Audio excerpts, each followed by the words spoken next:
Because if you're not, you've picked either the wrong business or the wrong time to be on the planet. I personally think that this stuff is exactly why it's the right time to be in information, communications and technology. This is why we want to be in this business. It is a business that has tougher times and easier times, but it is a great business to be in. You just need to think pretty hard about what part of that business you're in and why, and what it is your personal skills and competencies are, and how that overlaps with what the business needs. What part of the business do your skills, capabilities, technical and non-technical, best overlap? It's just a Venn diagram. We've all drawn them. You've got to work that out for yourself. And so before I get to a discussion on that, as we will in the back end, I want to talk a little bit about some of the macro numbers here. Finish with the question, what does all that mean? So look at it through a global lens. This is what we used to call the developed world, or the free trade world. If you look at it in current day numbers, 300 million or so people in the US, 500 million in the EU, 125 million in Japan. So there's about 1 billion people in what used to be the bulk or the core of the free trade world, not that long back, with combined GDP of $30 trillion. So that was the world we knew. That's the world now as we knew it in late 80s, early 90s. And then some stuff changed.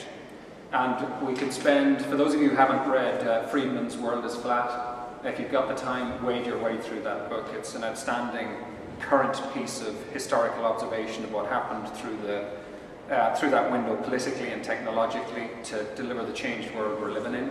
I'm not going to give you a summary of Friedman's book, but if you jump to the end of that, this is the key change.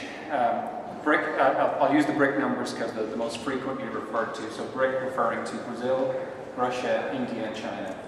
Now you've got 2.7 billion people, or 3 billion people, who've been added to the free trade world. Number sinking in. And they have a combined GDP of under $20 trillion. But 3 billion people, $20 trillion.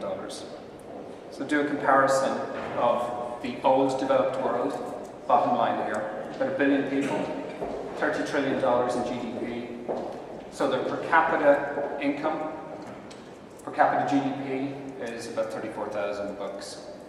Now you look at the piece of the planet that just came online, that's just become immediately visible to us in the form of BRIC. There's 3 billion people added, 17 trillion in rapidly expanding GDP, and a GDP per capita of $6K. Now there's many consequences you can draw from that, but a couple of them are fairly straightforward. I'll draw the obvious. We've just had 3 billion people, half the planet, added to the free trade world. Right? Russia, India, China were outside the market spaces we used to operate in. They're now half of the total world available market.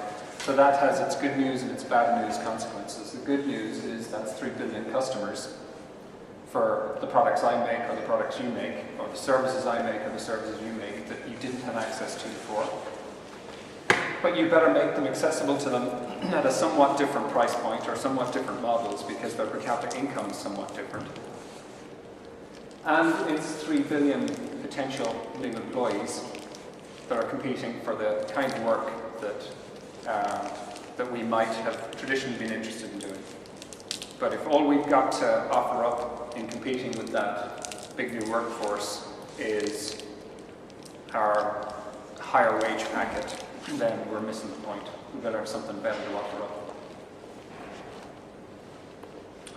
And this is all happening at a time when the world's getting very small. So I'm choosing to frame it as Bangalore being closer to Dublin, as close to Dublin as it is to Bangalore.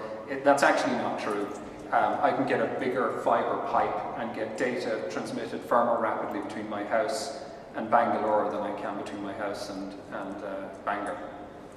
Or more specifically between Cavan, where my parents and my wife's parents live, is a wasteland. Now, many of you may not care that Cavan is a wasteland, but for some of us that's a bit of a challenge. Bangalore is really close to Dublin. You're a very fast optic fibre pipe away. And this shrinking of the planet isn't slowing down. In fact, it continues to speed up. I'll use a fibre example. Alcatel is pushing 10 terabits of data down a single fibre per second. An Intel example, we now have CPUs with 2 billion transistors. They are switches, and they each individually switch at 10 trillion times a second. And Google has, as we heard earlier, 3 billion or so searches a month.